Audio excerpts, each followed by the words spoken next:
Boa noite, meu nome é Zelan Costa e Silva e este é o Jogo do Poder. Nós vamos conversar essa noite sobre saúde mental. Nós vamos falar sobre saúde mental pública e o que está acontecendo na Bahia. Existem rumores, projetos do governo do estado dizendo que ele vai fechar as unidades de tratamento psiquiátrico aqui na Bahia. Nós precisamos entender se isso é uma ação correta, uma ação boa para a saúde pública e saber da importância do tratamento da saúde mental das pessoas aqui no estado.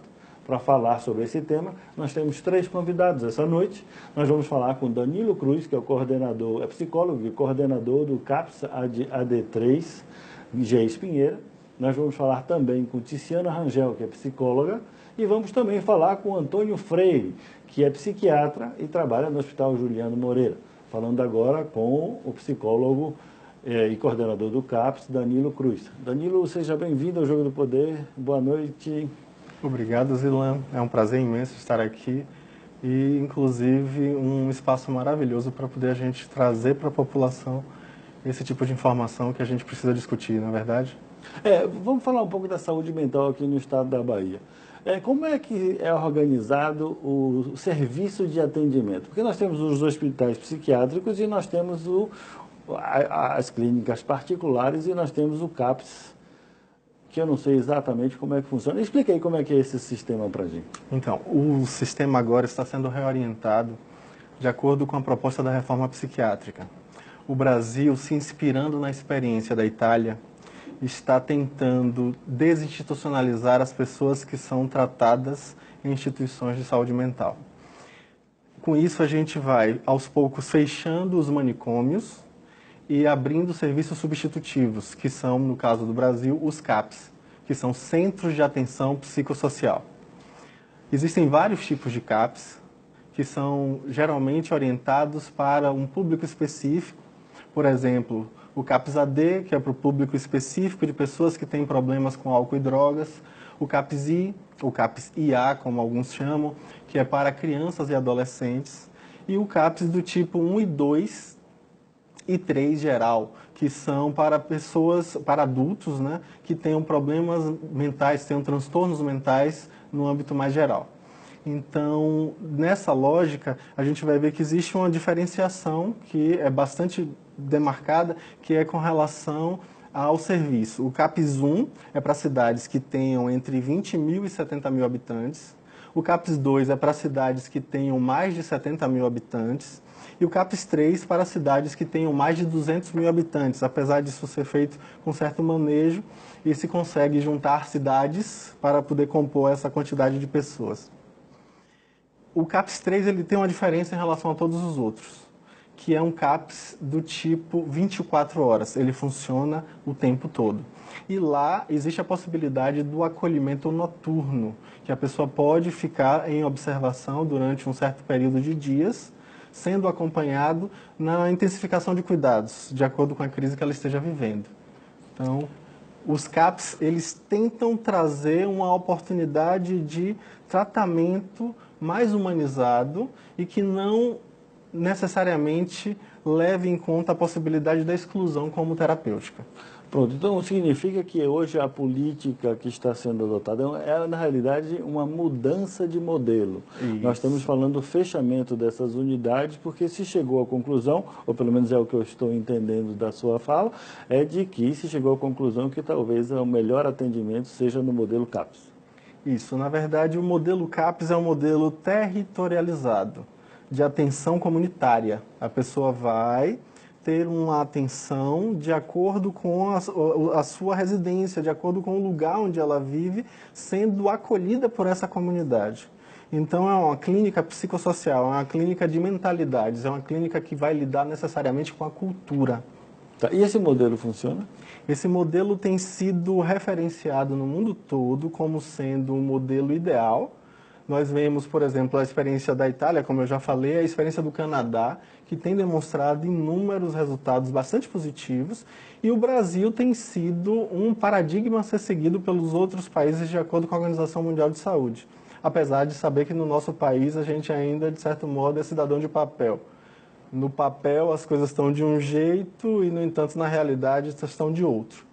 Então a gente tem aí um grande desafio que é tirar do papel uma das melhores legislações em termos de atenção psicossocial do mundo para tornar uma realidade, uma situação verdadeira. Então, na sua opinião, o fechamento dessas unidades psiquiátricas, desses hospitais, é o caminho a ser seguido? Sim, sim, na minha opinião, é o caminho a ser seguido. Agora, em termos de percentual da população, qual é o percentual da população que é afetada, se é que a gente pode chegar a um número dessa natureza, que é afetado por essas chamadas distúrbios mentais, para não chamar de doenças? Existem algumas estatísticas que são bastante estarrecedoras e, de certo modo, pessimistas, que consideram que a população geral pode ter transtorno mental em 50% dos casos, transtorno mental em geral.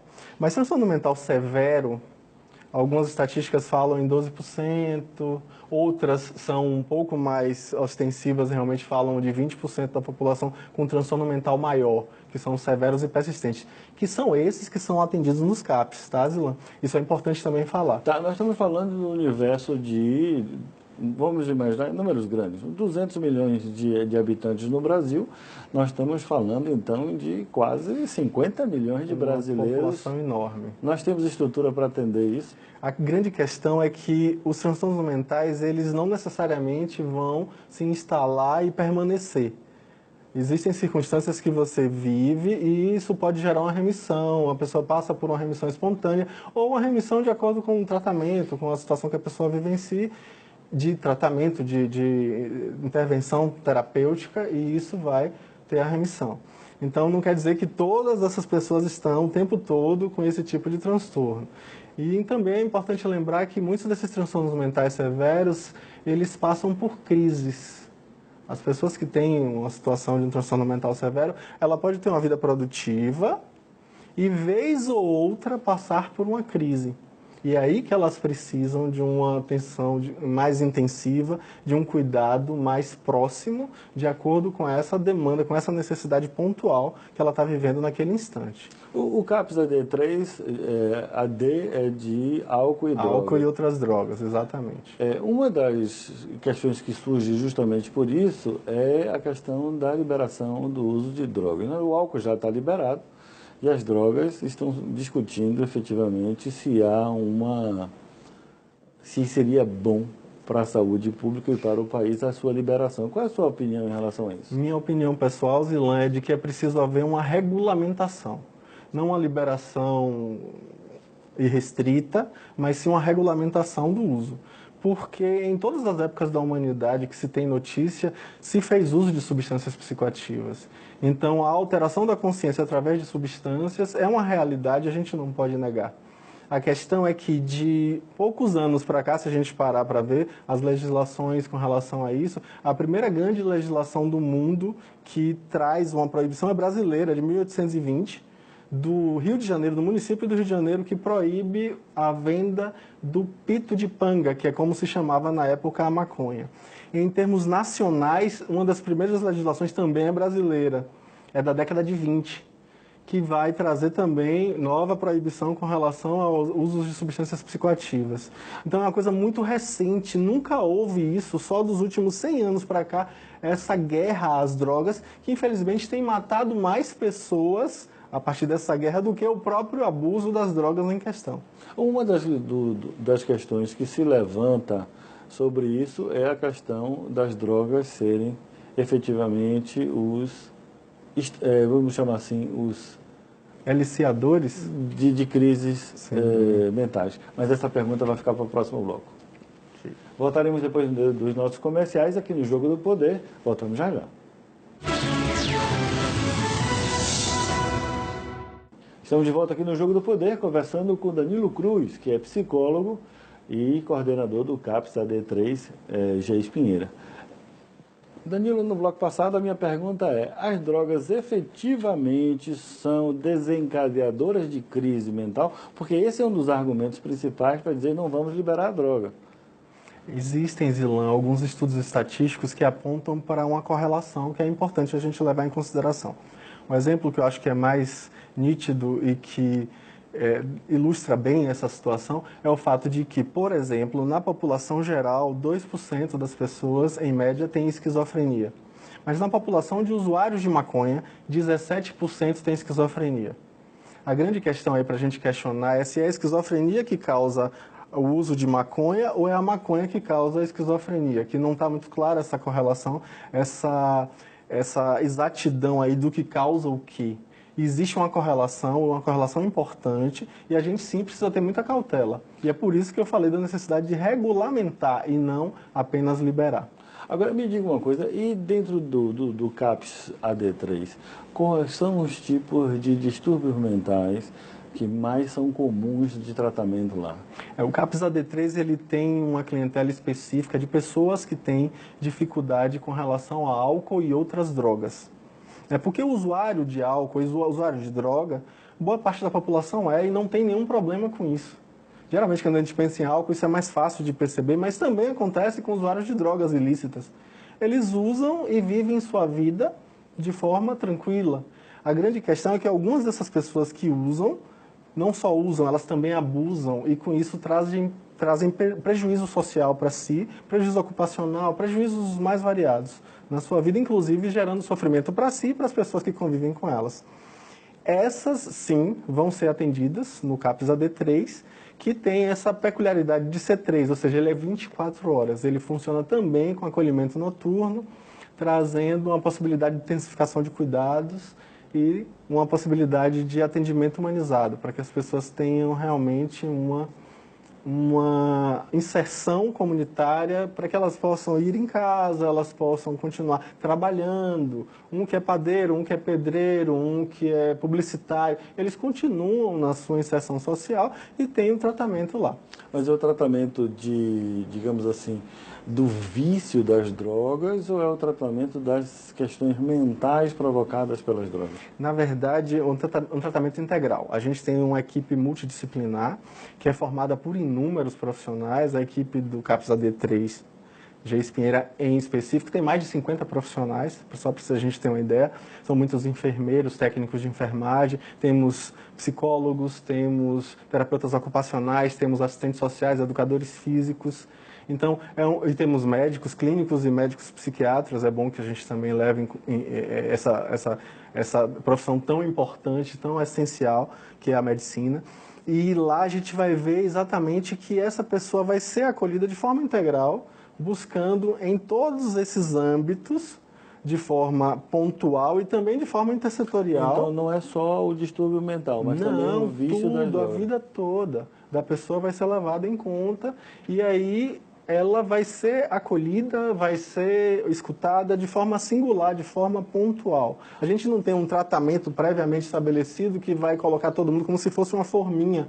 Não, cada pessoa tem um atendimento singularizado, que é justamente o que a gente chama de projeto terapêutico singular, que é esse planejamento terapêutico que cada pessoa tem separadamente. Então, ou seja, por isso que você não faz uma estatística sobre qual é o distúrbio, mas sim da necessidade da pessoa, é isso? Isso, na verdade, não existe uma estatística específica. A gente vai ver que lá, Zilan, a gente tem muitos alcoolistas, isso é uma questão bastante frequente, uma situação bastante frequente, muitos alcoolistas, e também temos pessoas que têm problemas com crack, têm problemas com outras drogas. E, em paralelo a isso, existem também as comorbidades, que são os transtornos mentais que vêm junto. Por exemplo, depressão, algumas pessoas têm esquizofrenia, outros têm transtorno bipolar, que são transtornos mentais que ocorrem em paralelo ao uso da droga. E o que é essa esquizofrenia? Esquizofrenia é um transtorno mental, é um transtorno de natureza psicótica, no qual a pessoa tem uma perda social muito grande, são sintomas negativos, e tem também sintomas produtivos, sintomas positivos, que apesar dos nomes ser positivo, não tem muito de positivo, que são as alucinações e os delírios. E isso num curso específico que a gente pode esperar, por exemplo, em tantos anos que ela tenha determinados comportamentos que diferenciam a esquizofrenia em 3 tipos, né? A esquizofrenia paranoide, a esquizofrenia catatônica e a esquizofrenia bifrênica, além também da esquizofrenia não especificada, que é um outro tipo que a gente coloca à parte, mas é um transtorno psicótico, na verdade. Tá, e essas pessoas, isso é uma coisa grave. Sim, muito grave. Você, através do tratamento do CAPS, consegue reinserir esse indivíduo produtivamente na sociedade? Com certeza. A gente tem, eu venho de uma experiência no CAPS 2, que é um CAPS específico para atendimento de pessoas que têm transtorno mental severo e persistente, em geral, que não tem a ver com álcool e drogas. E são adultos, é bom que se diga. E lá na experiência que eu tive no CAPS 2 São Caetano Valério, venho vendo, né, o tempo todo, tenho visto isso, pessoas que, apesar da esquizofrenia, apesar do transtorno bipolar, conseguem uma boa reinserção social, desde que tenha um acolhimento, um amparo, um apoio familiar. E não é à toa, Zilan, que a gente trabalha muito com a questão da família e com a comunidade, justamente para que a gente perceba como esse respaldo vai ajudar no caso específico da pessoa que está demandando nossa ajuda naquele caso. Obviamente isso está sendo feito pelo governo. E o governo tem sempre restrições orçamentárias que são da natureza das próprias escolhas de alocação de recursos. É possível a gente afirmar que o Estado da Bahia está bem no tratamento dessas necessidades da população, ou seja, vocês têm recursos suficientes, equipamentos, infraestrutura para o atendimento das necessidades da população baiana hoje? Bom, como servidor municipal, eu me sinto mais à vontade para falar da realidade que eu percebo no município. Mas já que você fala da questão do Estado... Não, eu estou falando de Estado do ponto de vista de governo. Sim, entendo. Não de Estado da Bahia ou município. Sim, hoje nós estamos discutindo isso genericamente. Entendi. Assim, eu gosto sempre de comparar a experiência que eu vejo, por exemplo, em Recife, a experiência que eu vejo lá em Aracaju, em Belo Horizonte, com relação à saúde mental, tem mostrado que a gente na Bahia precisa se mobilizar mais, ter mais controle social, a população precisa cobrar mais, que haja mais investimentos na área da saúde mental. Porque nesses estados as experiências exitosas são muito mais constantes, muito mais frequentes. Porque eles gastam mais, então? Possivelmente sim, há um investimento, né? E então está faltando. De certo modo, nossa realidade ainda está aquém ao que os outros estados do país têm mostrado que é possível. Agora, me diga, se você fosse dar um recado, nós já estamos chegando à parte final de sua participação aqui no nosso programa, que agradecemos a sua presença, o que é que você diria para a população de casa, os nossos telespectadores, qual é a atenção, como é que ele deve encarar a pessoa que está sofrendo esse tipo de distúrbio? Eu gostaria de lembrar essas pessoas que todo tipo de crise é relacional. Então, existe um relacionamento servindo de background para surgir aquele tipo de transtorno, aquela crise específica, Zilan.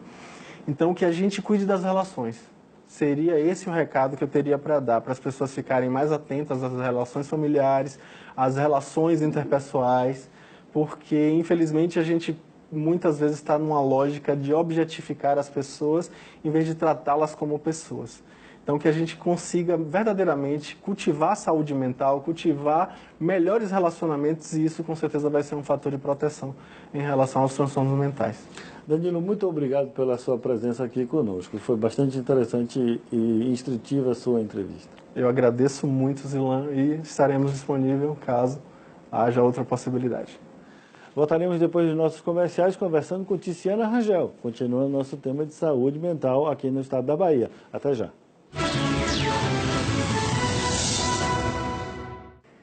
Estamos de volta aqui no Jogo do Poder, conversando essa noite sobre saúde mental no estado da Bahia. Nós já conversamos com Danilo Cruz, falando do papel do CAPS no atendimento à saúde mental do estado da Bahia. Estado, município, nós estamos falando com a parte governamental como um todo. E agora nós estamos conversando com Tiziana Rangel. Seja bem-vinda ao Jogo do Poder, Tiziana. Obrigada. Tiziana, você é psicóloga e atua no setor privado. Qual é a participação do setor privado nesse ambiente de acolhimento e tratamento da saúde mental da população baiana? Falar um pouquinho da minha prática, né? Eu atuo atualmente na Clínica Fênix, que é uma clínica privada que tem como enfoque o tratamento dos transtornos mentais e dependência química. Então, a gente tem, na grande maioria, são pacientes que vêm com transtornos leves a moderados. Então, não são severos, né, como em outro momento os CAPs tratam, e a gente trata mais os leves e moderados. E quais são os efeitos mais, assim, o que que a gente notaria de mudança comportamental dessas pessoas no dia a dia? Tá. Os pacientes, quando chegam à clínica, eles chegam com a vida como um todo totalmente desestruturada, né? Então, assim, são pacientes normalmente que vêm com a crise depressiva, um transtorno de ansiedade, né? Os pacientes dependentes químicos. Então, a vida social, familiar, pessoal, está totalmente desestruturada. E você chama isso leve e moderado?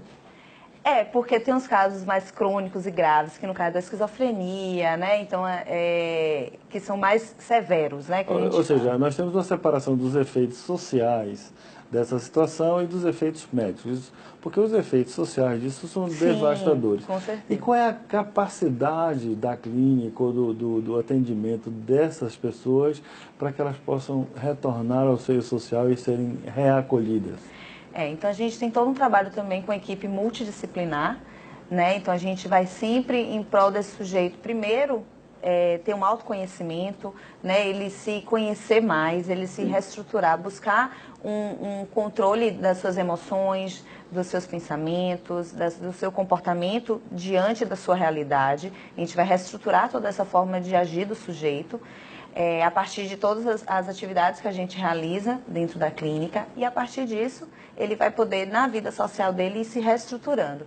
Tanto no trabalho, muitos dos pacientes que chegam vêm de um ambiente de trabalho totalmente estressante, né? E a realidade que a gente observa na clínica atualmente é exatamente isso, o quanto que o trabalho gerou esse nível de estresse, esse transtorno mental.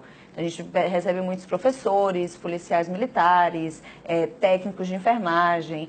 Então, é a forma de reestruturar essa vida dele. Agora, isso é feito com o pagamento desses serviços.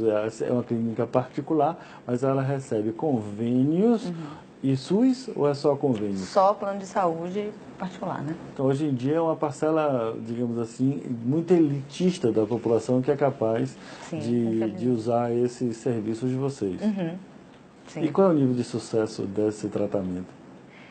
Então, muito, né? A gente vê pacientes saírem realmente com a vida reestruturada, né? A gente tem êxito dentro da clínica diante disso, porque a gente vai trabalhar exatamente em todas as esferas da vida desse sujeito. Então, a gente trabalha juntamente com a família também, porque percebe o suporte que a família precisa dar para esse sujeito. A gente trabalha no âmbito pessoal dele, do âmbito do trabalho, né, na reinserção do trabalho. A gente faz um trabalho conjunto, ele é afastado inicialmente, mas aos poucos a gente também vai acompanhando ele, retornando às suas atividades laborais. E com isso ele consegue ter uma alta do tratamento e conseguir estabilidade mental, né, e física dele. Uma das perguntas que eu fiz a Danilo eu também vou fazer a você.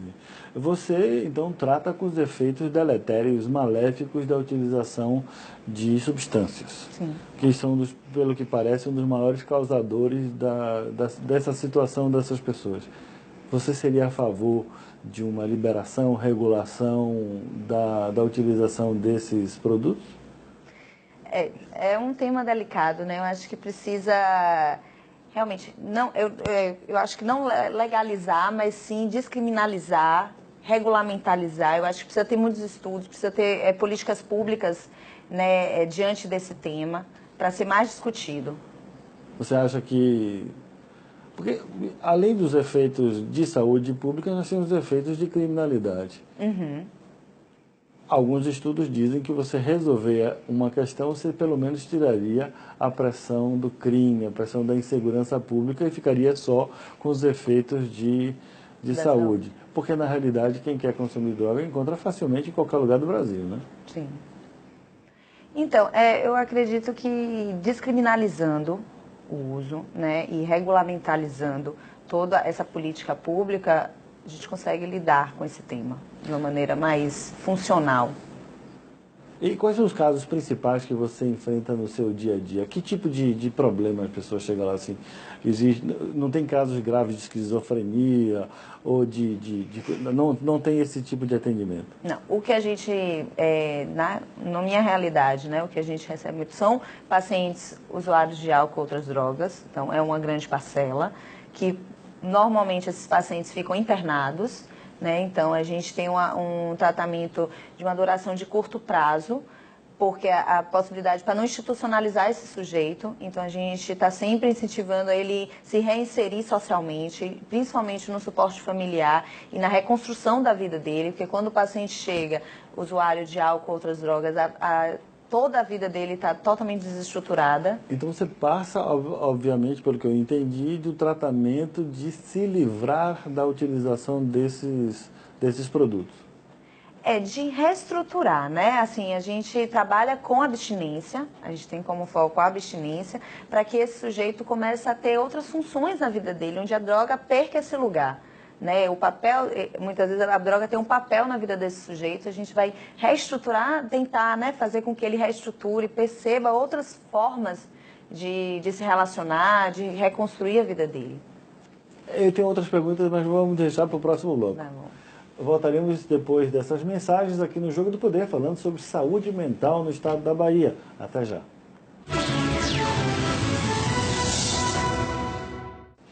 Estamos de volta aqui no Jogo do Poder, conversando com Ticiana Rangel, que é psicóloga e atua no tratamento mental de pessoas com crises médias e pequenas, não é, doutora? Pequenas, seriam leves, né? Mas quando a gente fala também de transtorno mental, o leve é pesado, né? O leve não é leve, né? O leve traz um transtorno, né, para a vida desse sujeito. E como é que funciona o tratamento? A pessoa não existe medicação, né? Lá é mais as questões subjetivas que são trabalhadas na clínica, não? Também, a gente sim faz um trabalho junto com o psiquiatra, né, medicamentoso. Só que não é o nosso foco, né? O nosso enfoque está com medicamento a todo momento, né? Então a gente trabalha com medicamento sim, porque são transtornos que precisam da medicação para o controle, mas a gente trabalha com a parte subjetiva desse sujeito, né? Com a reconstrução da vida desse sujeito, através de atividades com a psicologia, com a terapia ocupacional, com a arte-terapia, com yoga, com atividade física. Então, trabalhando com a qualidade de vida desse sujeito, né? Restaurando a qualidade de vida dele. Tudo bem, esse sujeito, ele foi para as drogas porque ele já tinha alguma coisa de insatisfação ou geradora dessa situação psicológica e as drogas uma fuga, uma catalisação, ou as drogas são efetivamente o que provocam essa situação? O que veio primeiro, o ovo ou a galinha? É muito individual, né? A gente precisa olhar o sujeito único. Cada um tem uma história dentro desse adoecimento. Então, a gente precisa entender a história desse sujeito. Então, existem diversas causas para que ele busque na droga, né, uma fuga, enfim, né? E daí constitui uma dependência química e o vício. Então, isso é muito individual, não tem como eu generalizar. Cada um vai ter uma causa para a busca dessa droga, né? E aí a estrutura familiar, alguma perca, né, de relacionamento, de emprego, né? Então, assim, abuso na infância. A gente precisa fazer uma retrospectiva da história de vida desse sujeito, para entender, né?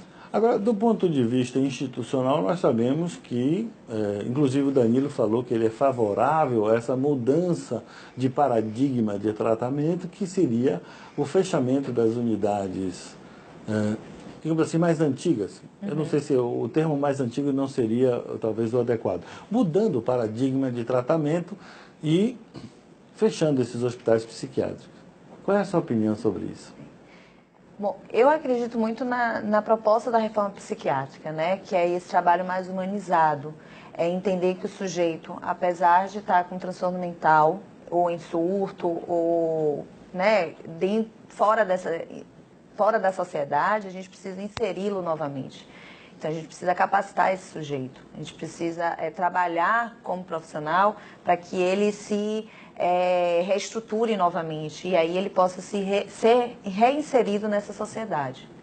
E muitas vezes dentro de um modelo hospitalocêntrico isso não é possível, porque ele fica restrito aos muros dos hospitais, né? Então o modelo da reforma psiquiátrica é exatamente romper esses muros e sim ele está com a sociedade, ele está dentro das suas capacidades mentais, né? Mas está sendo ativo socialmente. Então, ele ser um ator social ativo, né? Agora, eu acho que talvez seja importante a gente esclarecer para o nosso telespectador que esse projeto está falando dos hospitais.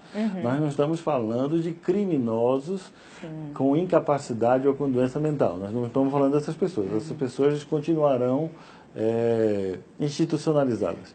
Mas o que vai acontecer com essas pessoas que já estão hospitalizadas, já estão internadas há muitos e muitos anos e que talvez estejam distantes do convívio social? É possível simplesmente reinseri-las assim? É mais difícil, né? Atualmente tem as residências terapêuticas que oferecem esse suporte, né, dentro desses pacientes que estão institucionalizados, e é preciso olhar com muito cuidado, né, para essa população que está muitas vezes há 20, 30 anos dentro de um hospital. E é muito mais difícil ser inserido socialmente. Mas essas pessoas estão internadas há 20, 30 anos por alguma razão. Sim.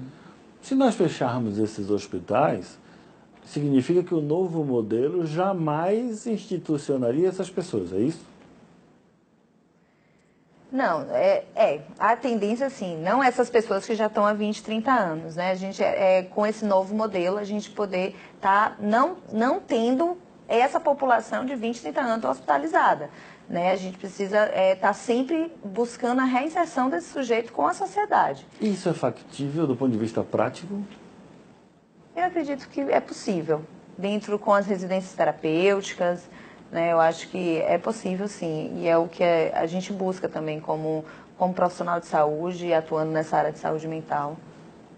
Então, nesse a gente pode entender que todos os distúrbios mentais, que não sejam distúrbios criminosos, são, vou utilizar talvez entre aspas aqui, curáveis, porque eu não sei se é a palavra adequada. Tem tratamento, né? A gente pode, tem tratamento, não sei se é a palavra cura, mas precisa ter tratamento constante, né? A vigilância, tá sempre com um suporte psiquiátrico, um suporte terapêutico, e sim, é possível. E isso seria papel do Estado ou também as clínicas particulares conseguem fazer isso? Acho que ambos, né? Também é papel do Estado. Com certeza é papel do Estado. E o Estado da Bahia faz isso bem na sua avaliação, porque você trabalha na área, você consegue perceber o funcionamento de todo, do CAPES, dos hospitais. Qual é a sua avaliação hoje eu falo do Estado do ponto de vista do Estado Bahia, não do Estado, governo ou municípios, do governo em geral. O governo está fazendo bem seu papel? Precisa mais investimento, né? Acho que precisa ter um olhar mais... de um cuidado maior para a saúde mental, para esses pacientes que sofrem. E eu acho que precisa, sim, ter um olhar mais específico e ter um investimento muito maior dentro dessa área. E do ponto de vista que quando você olha uma pessoa que está sofrendo, a pessoa sofre com essa situação, e o que é que a família ela tem que fazer? E quais são os sinais que ela percebe de que um membro de sua família tem alguma... Ou seja, quais são os sinais que podem ser indicativos de que a pessoa está evoluindo para uma situação mental delicada que vai precisar de tratamento? Tá. É importante pontuar isso, porque a família que é o grande termômetro também, né? De perceber, porque é quem está ali presente, né? Que está o dia a dia e está observando, e a importância dos familiares se observarem mais. E muitas vezes o adoecimento mental está sendo instalado há muito tempo, mas não é visto, né? E a família é quem precisa estar ali dando esse suporte. Então, primeiro é o isolamento social, né? Muitas das patologias vêm com isso, né? De não querer mais participar, desmotivação, muitas vezes, de participar de eventos sociais, com a família, de predominância de pensamentos negativos, né? Então, precisa estar atento a todos esses sinais. Mas hoje a gente vive numa crise econômica grave no país, tem muita gente desempregada, tem muita gente sem esperança no futuro. Isso não é um elemento que provoca o surgimento de mais essas situações de depressão? Sim, Com certeza. Tem estatísticas que mostram, né, que uma das causas do aparecimento da depressão ou de outros transtornos mentais também é essas crises, né, de desemprego. Se o sujeito não consegue lidar com essas situações estressantes do dia a dia, né, e da situação da sua vida, ele está disfuncional dentro da forma como ele lida com as situações da sua vida, ele pode sim desencadear um transtorno mental. E qual é a ação que a família deve adotar imediatamente? Primeiro é estar auxiliando esse sujeito à busca de um suporte, né, de um suporte terapêutico, de um suporte clínico, médico, né, tá encaminhando esse sujeito, tá ouvindo esse sujeito dentro da sua demanda. Mas se esse sujeito ele está querendo se isolar, dificilmente ele vai aceitar essa intromissão dos aspectos pessoais dele. O que é que a família ainda assim tem que fazer? Mesmo que ele queira se isolar, a família tem que chegar junto, porque muitas vezes é exatamente, está se isolando, então deixa ali. E aí, cada vez mais, ele vai se isolando e se anulando diante da vida dele como um todo. E a família, não, é só uma fase. E isso vai se prolongando, né? E atualmente, o suicídio também é outro dado, né? Que tem aumentado a cada ano. E exatamente porque a família não deixa ali. Ah, não, é só uma fase. Não é. Precisa olhar, precisa chegar junto, precisa indicar, não, tem um tratamento. Vai buscar um tratamento, vai cuidar disso, dentro dessa fala mais negativista. Muito obrigado pela sua presença aqui conosco. Obviamente estamos terminando essa parte da entrevista. Eu gostaria que franqueasse a Câmara para seu recado para as famílias, o que elas devem fazer mais especificamente, e agradecer a sua presença aqui. Obrigada. Bom, então assim, né, como eu falei anteriormente, acho que a família precisa estar atenta ao familiar que, por um acaso, começa a apresentar esses sintomas, né? Ou uma fala desesperançosa, né? O isolamento, a desmotivação, a perca do cuidado pessoal. Então, a família precisa estar atenta, precisa estar sinalizando, encaminhando esse sujeito para um tratamento, para poder dar um suporte psicoterápico, psiquiátrico também. Tiziana, muito obrigado. Obrigada. Voltaremos depois dessas mensagens comerciais rapidinho com o Dr. Antônio Freire, que é psiquiatra e atua no Juliano Moreira. Voltamos já já.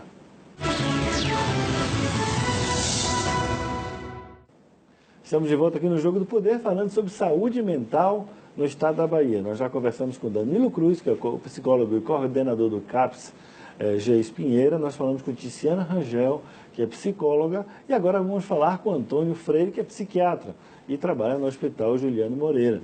Boa noite, Antônio, seja bem-vindo aqui ao Jogo do Poder. Boa noite, é um prazer estar aqui discutindo um tema tão importante, tão atual e tão polêmico aí, que é essa reestruturação da assistência em saúde mental. Nós tivemos os nossos dois primeiros convidados, foram a favor dessa reestruturação e a favor do fechamento dessas unidades do Juliano Moreira e uma outra unidade que aqui tem na Bahia. Mas eu imagino que sua opinião seja diversa.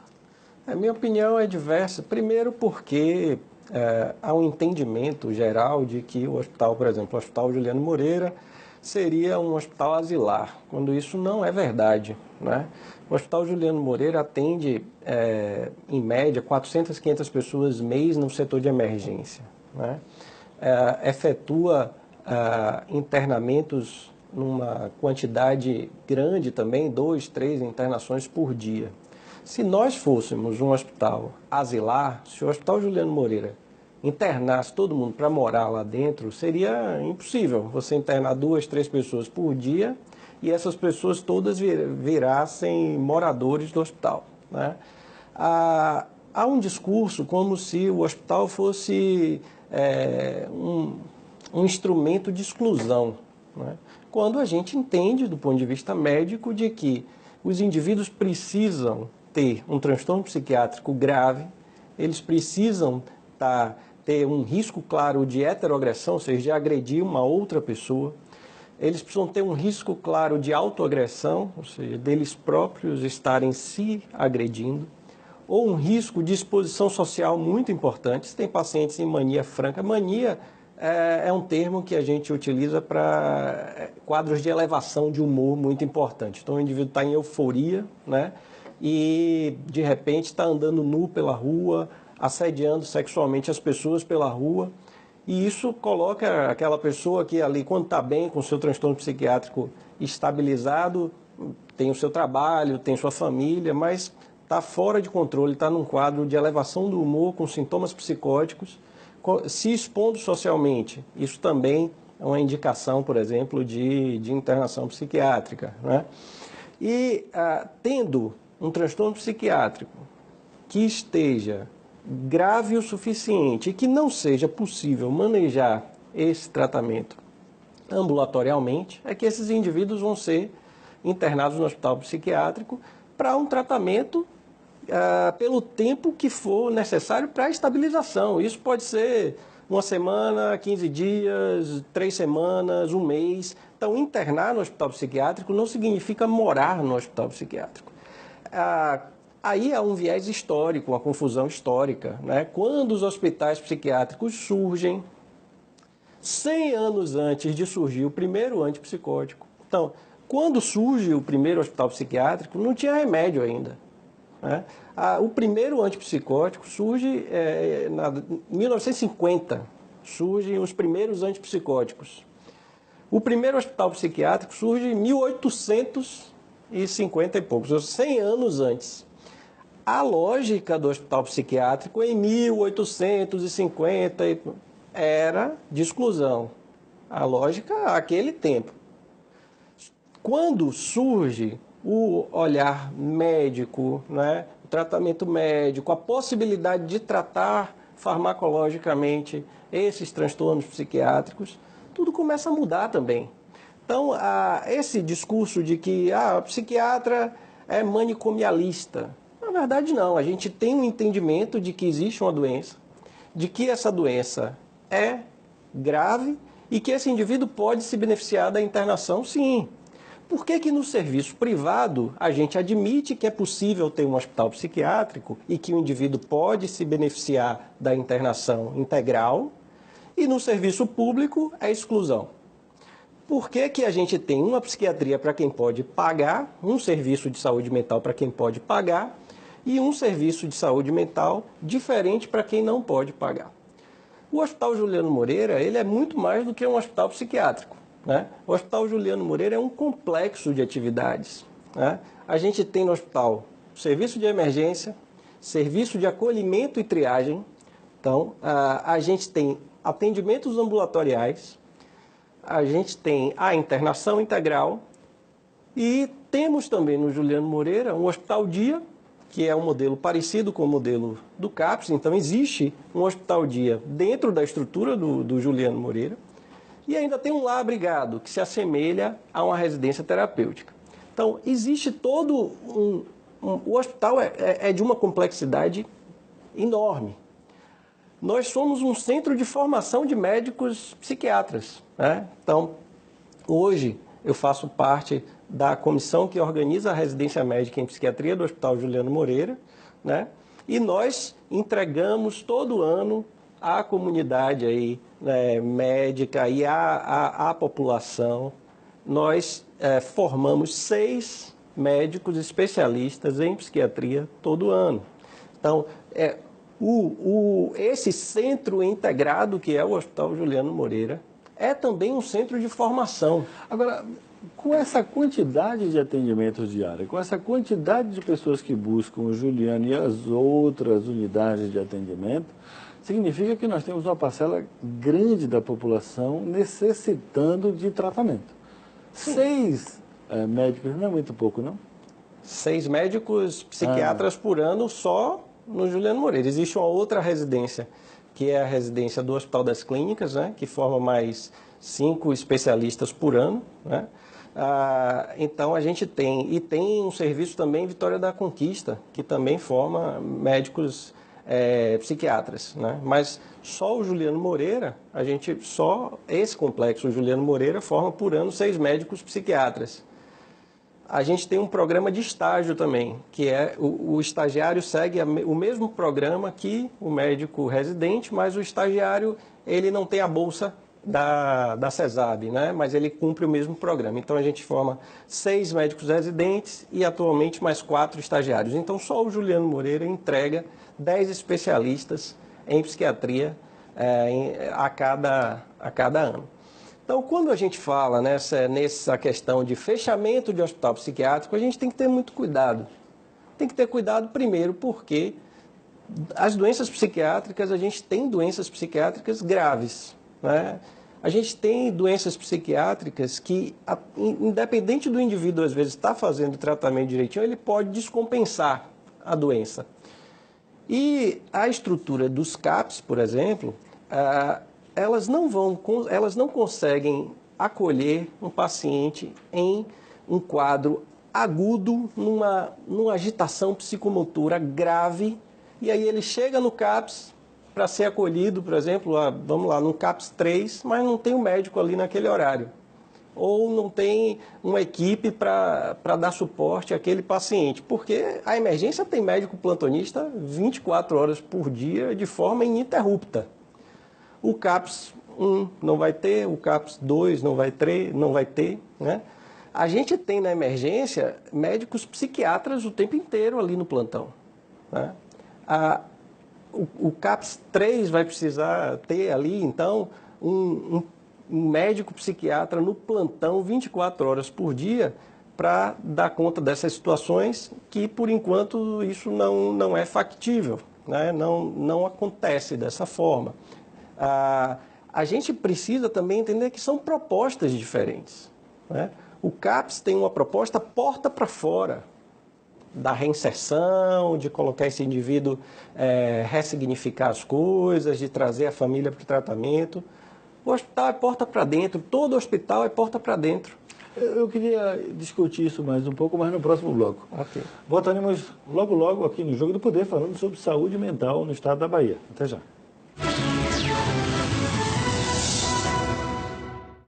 Estamos de volta aqui no Jogo do Poder, falando sobre saúde mental no estado da Bahia, seu tratamento e as formas de entender qual será o futuro da situação aqui na Bahia. Conversando agora com Antônio Freire, que é psiquiatra e atua no Juliano Moreira. No bloco passado, você estava me explicando a diferença do porta para fora e o porta para dentro. Ok.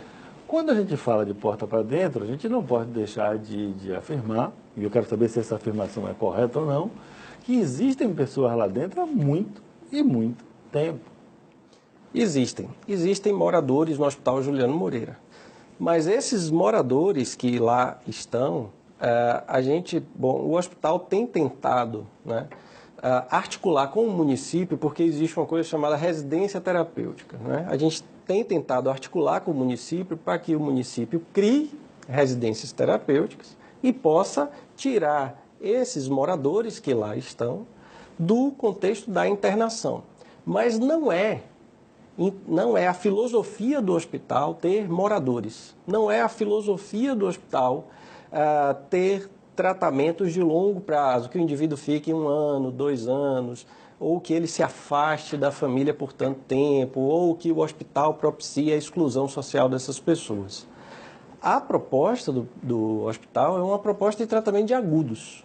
Agora, com essa mudança, a descoberta de medicamentos, de drogas, sim, efetivamente, medicações para o tratamento, é possível se afirmar que 100% dos casos podem ser normalizados através desse tratamento? Olha, existem doenças que são, na saúde mental, na psiquiatria, existem doenças que elas são mais graves e o indivíduo vai ter aquela doença a vida inteira.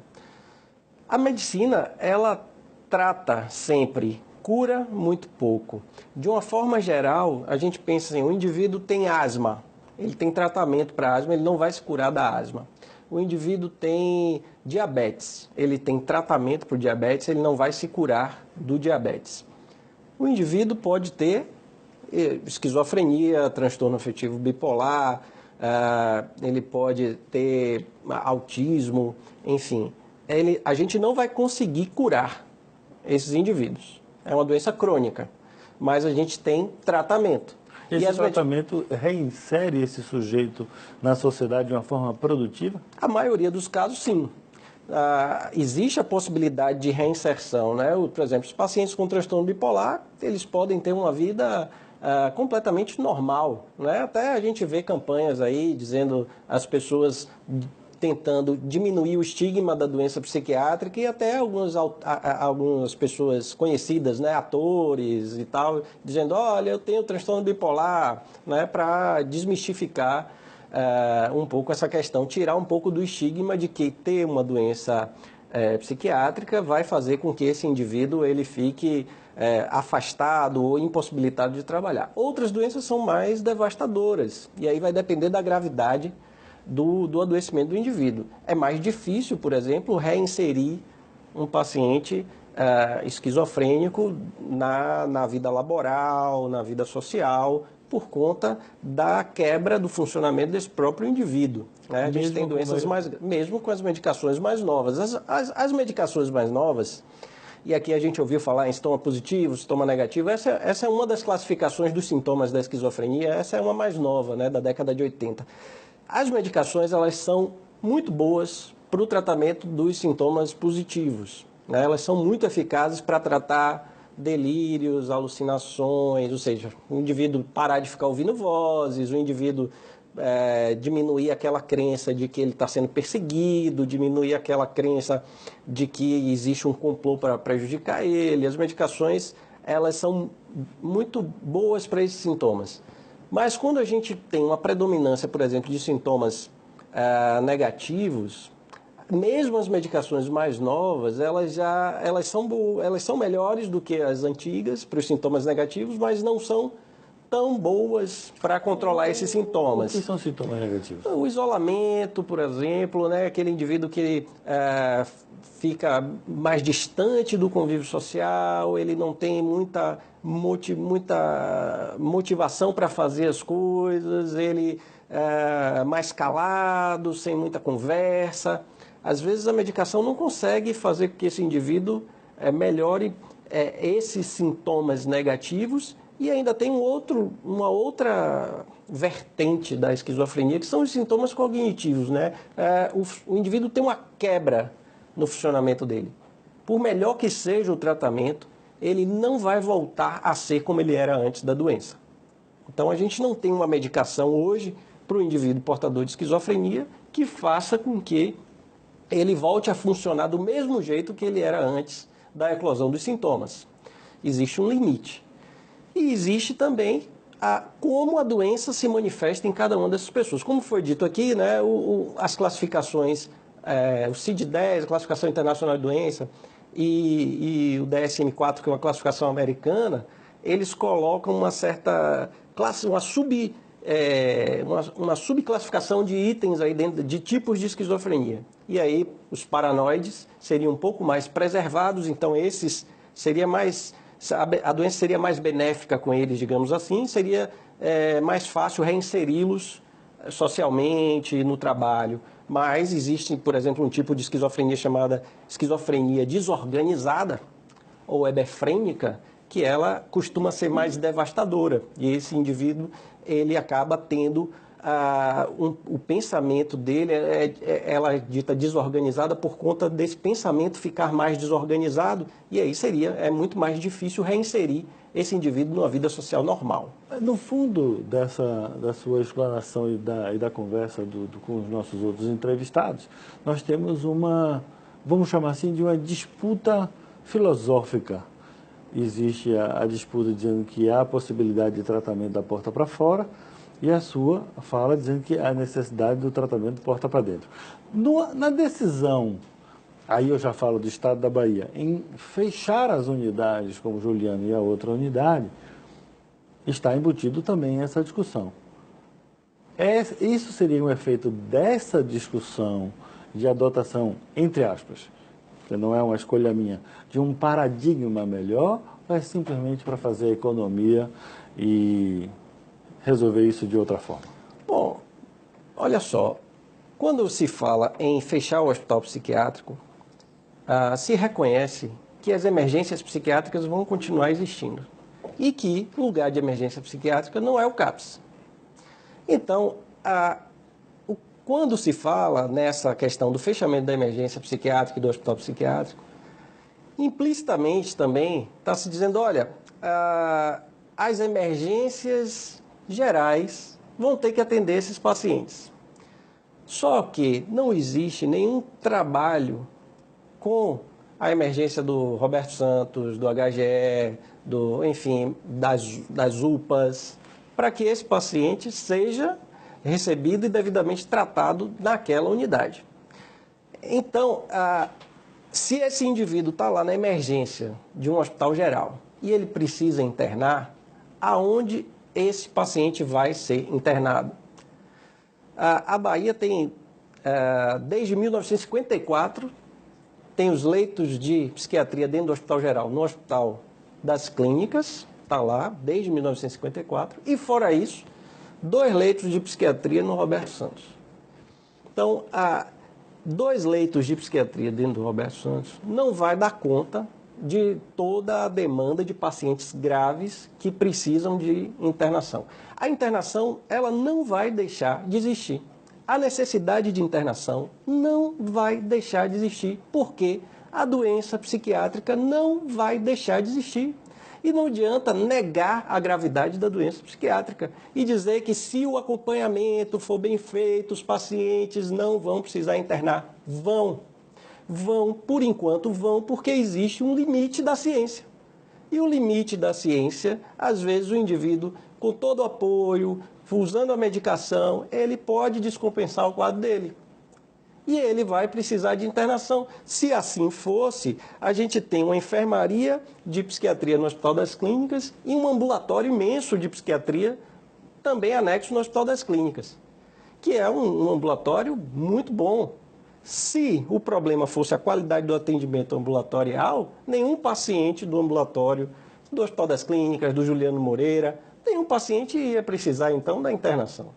Imaginar que a internação só acontece porque o indivíduo parou de tomar o remédio, só acontece porque o indivíduo não está aderindo ao tratamento, não acontece dessa forma.